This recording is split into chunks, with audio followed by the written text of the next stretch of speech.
بسم الله الرحمن الرحيم. اعزائي المشاهدين المتابعين جمال التالتة مع عرب، السلام عليكم ورحمه الله وبركاته. فيديو جديد وحلقه جديده من جمال التالتة مع عرب. اذا عجبك الفيديو بالله عليك بتبخل علينا باللايك والاشتراك وتفعل الجرس، وخير ما نبدا بيه الصلاه على الحبيب. اللهم صل وسلم وبارك على سيدنا محمد وعلى اله وصحبه اجمعين. ما تخافش عليا باللايك بالله عليك. ليه بقى؟ لان اللايك ده بيدعم اخوك سيدي الاهلاوي، ادعمني بلايك بالله عليك. ليه؟ معاه شويه اخبار شويه حركات شويه حلويات لوز اللوز. معاه بقى امام عاشور جاي الاهلي ولا لا؟ الرجاء عايز يغير موعد مباراه النادي الاهلي، اخرها ساعتين. الاهلي بيرد على ميدو ومنتقم من ميدو، ففي شويه حاجات كده وشويه حركات عقوب الكهرباء، فما تبخلش على بالله. بيوصل لي كده انا عدد كومنتاتي، يعني التعليقات اللي بتيجي عنده قليل، فاللي بيجي شتيمه من اخواتنا الزملكاويه. بيقول لك انتوا بتهدموا نادي الزمالك، انتوا مش عارف ايه، نادي الدوله، الفساد، الرشاوي، ال وحاجات كده من هذا القبيل. يعني ملهاش بالحقيقه اي شيء، يعني ملهاش معنى اصلا. بس انا بقرا، بس انا هرد عليك بالمنطق، وبص هرد عليك بكل حاجه. فانت بالله عليك لو موافق معايا قول لي، وراجل اللي بيشتم دوك او الناس اللي بتشتم، يعني تحاول تسمع الفيديو ده وتقول فعلا صح ولا غلط، او انا غلطان لا، بس بالادب خليك محترم وقول لي بالادب. بص يا سيدي، صلى على النبي عليه السلام واعمل لايك دلوقتي واعمل شير. اللي بيهدم نادي الزمالك ثلاثة: واحد، إدارة نادي الزمالك. اتنين، جماهير نادي الزمالك. ثلاثة، إعلام نادي الزمالك. وكل واحدة مرتبط بالتانية، هقول لك كل واحد بيعمل إيه. هقول لك على الإدارة. إدارة نادي الزمالك متمثلة في رئيس نادي الزمالك اللي هو المستشار مرتضى منصور. بس يا سيدي كل ما الزمالك يبقى في حالة استقرار، اللي بيهد الزمالك المستشار مرتضى منصور. بمعنى ايه؟ كل ما يجي الزمالك يبقى كويس ويكسب، والناس تبتدي تسنى، الناس تبتدي بقى ايه، تقول مثلا فريق الكوره كويس، اللعيبه كويسين، ال ما حدش بيجيب سيره رئيس نادي الزمالك، فهو لا، هو بيحب الظهور، بيحب الشو، فهو طبعا ما ينفعش، لازم يتقال رئيس نادي الزمالك، فبيبتدي يهد في المدير الفني، بيبتدي يهد في اللعيبه. وارجع معايا، مين اللي قاعد يتكلم على فيريرا كتير لحد فيريرا ما ابتدى يتخنق، بيتكلم على اللعيبه اللي بيشرب حشيش واللي بيشرب مش عارف ايه واللي بيسهر هو رئيس نادي الزمالك. اتنين، ده رئيس نادي الزمالك. تعال على جماهير نادي ده، ورئيس نادي الزمالك كمان او مجلس اداره نادي الزمالك.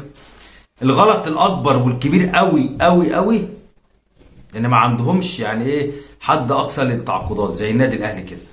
في حاجه معينه ما اقدرش اتعداها، لان انت لما اديت عقد كبير لاحمد سيد زيزو، اللعبه ابتدت تبص منهم امام عاشور، عشان كده امام عاشور مشي. الحاجه الثانيه، تعالى جماهير نادي الزمالك لما لاعب بيلعب كويس، جماهير نادي الزمالك بتعمل منه مارادونا، بتفخم، بتعمل منه ميسي. على عكس جماهير النادي الاهلي خالص، انت لازم تلعب ماتش واثنين وتديني بطوله واثنين وثلاثه عشان اقول انت زي ابو تريكه، عشان اقول انت زي الكابتن محمود الخطيب. لا، انتوا بس يعني زي الكابتن شيكابالا، الناس بتقول عليه اسطوره. هل هو عمل حاجه مع الزمالك؟ هل هو حقق بطولات مع الزمالك تقول ان هو اسطوره الاساطير؟ لا، احنا عندنا شوف النادي الاهلي كم من اللعيبه حقق بطولات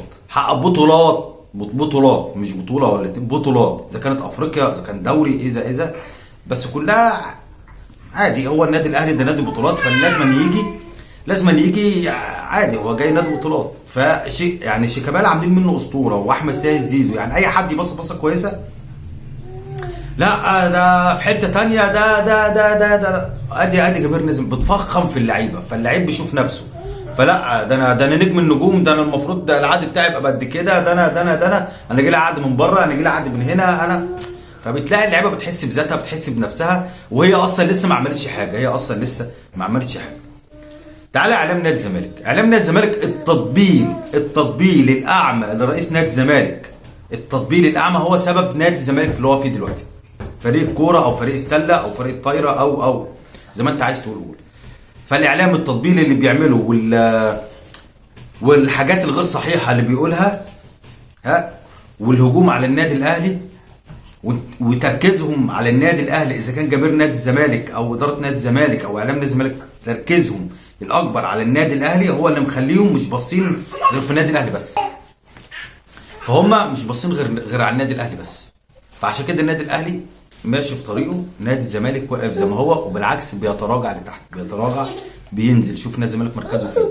فده رد بسيط كده على الاخ الزملكاوي اللي كل شويه يقعد يشتم، لان بيجي لي انا التعليقات بتيجي بسيطه بسيطه جدا.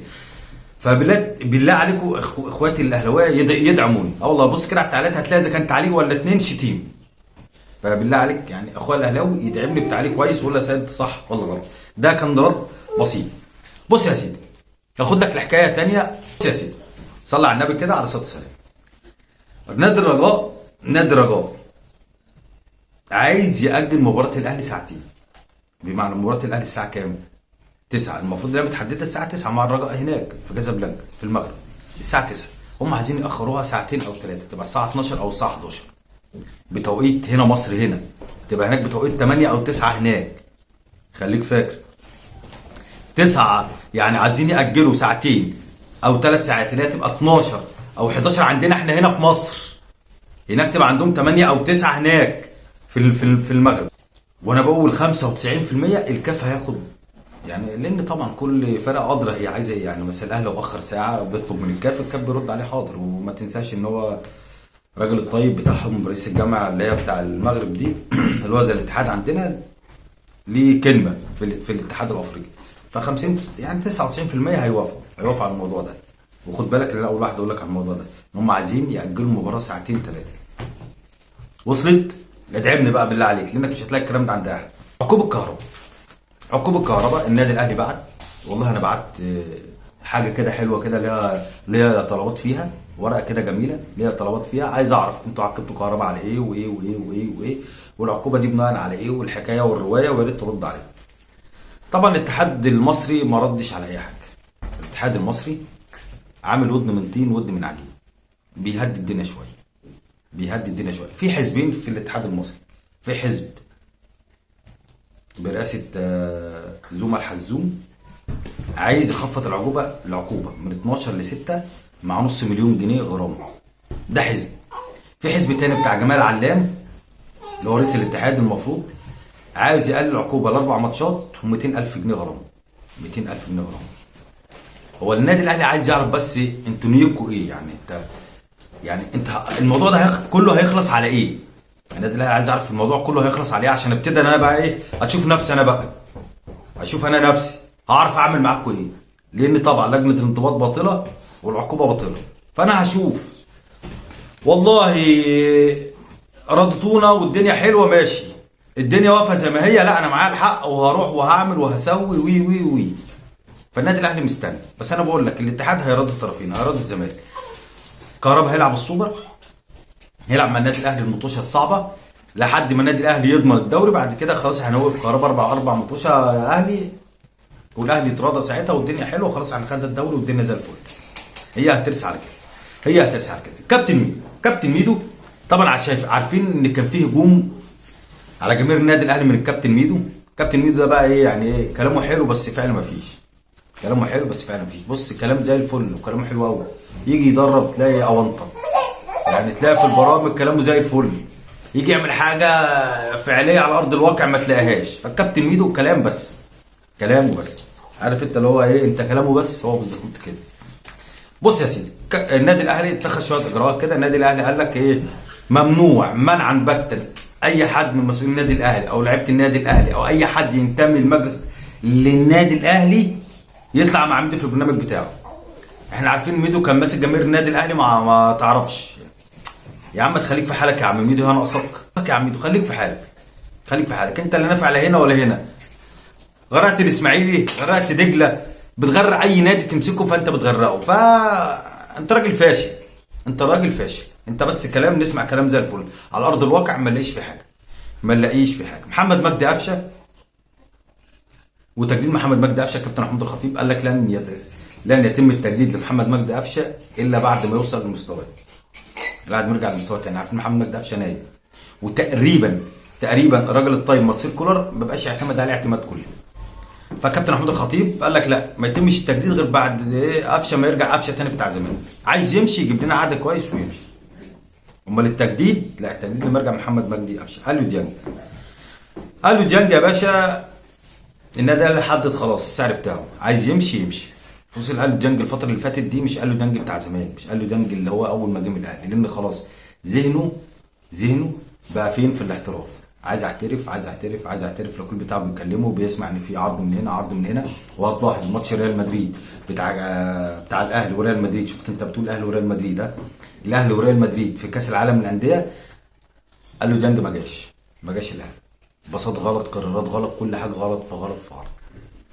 ليه؟ ذكره وذهنه يعني عن دماغه تركيزه كله عايز يمشي. فالنادي الاهلي حدد بقى 5 مليون دولار. 5 مليون دولار عايز تمشي يا عم اليو ديانج. اي نادي عايز اليو ديانج يدفع 5 مليون دولار. كان هيخش في صفقه موليكا بس الاهلي النادي اللي هو بتاع موليكا قال لك هاخده راس براس، ياخدوا اليو ديانج وناخد احنا موليكا. النادي الاهلي قال انا عايز 2 مليون دولار فوق موليكا، بس طبعا الكلام ده اترفض. فالنادي الاهلي حدد خلاص سعر اليو ديانج 5 مليون دولار. امام عاشور وقصه هيرجع النادي الاهلي مش هيرجع النادي الاهلي. هقول لك يا سيدي على قصه امام عاشور. في لعيبه كده لما بتروح كده، وشفنا كتير قوي من زمان، في لعيبه كده لما بتطلع بره بتحن للبلد، يعني حنين البلد بينده لها. يعني انت فاهم ازاي؟ ابويا، امي، اصدقائي، اخواتي، انت فاهم ازاي؟ هو امام عاشور كده. امام عاشور عايز يرجع مصر تاني. بعت نادي الزمالك، يا نادي يا زمالك انا عايز ارجع نادي الزمالك بس بعد اذنكم. امام عاشور احنا عارفين طبعا ان بقاله 4 ماتشات قاعد احتياطي. بعد اذنكم انا عايز ارجع تاني الزمالك. طبعا كان الرد يا حاج امام مفيش فلوس دلوقتي. طب يعني ايه؟ يعني معلش الباب مقفول، شوف لك سكه تانيه. النادي الاهلي لو مرتضى منصور، خد بالك وحط عليها خط دي، لو مرتضى منصور فضل رئيسا لنادي الزمالك وما اتعزلش، الاهلي هيجيب امام عاشور تحت اي ظرف، يدفع الاهلي زي ما يدفع. لو مرتضى منصور مشي من اداره نادي الزمالك، الاهلي خلاص مش هيفاوض امام عاشور ولا هيجيبه، مراعاه لمشاعر جماهير نادي الزمالك اللي بتكره الكابتن محمود الخطيب، بتكرهها عليه. انا ما اعرفش. طب عمل فيكم حاجه؟ ما اعرفش.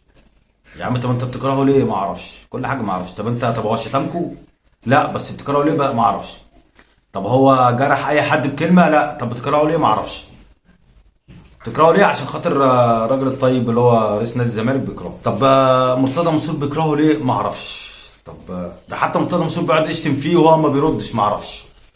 طب ده مرتضى منصور يعني سالخه ليل نهار شتيمه وراجل ما بيردش وساكت عشان راجل متربي وعارف حدوده ايه، ما اعرفش. بس انا بكرهه ليه؟ عشان خاطر مرتضى منصور بيكرهه. فكابتن محمود الخطيب قال لك مراعاه لمشاعر نادي الزمالك انا مش هتعاقد مع امام عاشور. في حاله لو يا حضرتك، لو مرتضى منصور فضل لو ما فضلش في رئاسه نادي الزمالك. انا خلصت الفيديو.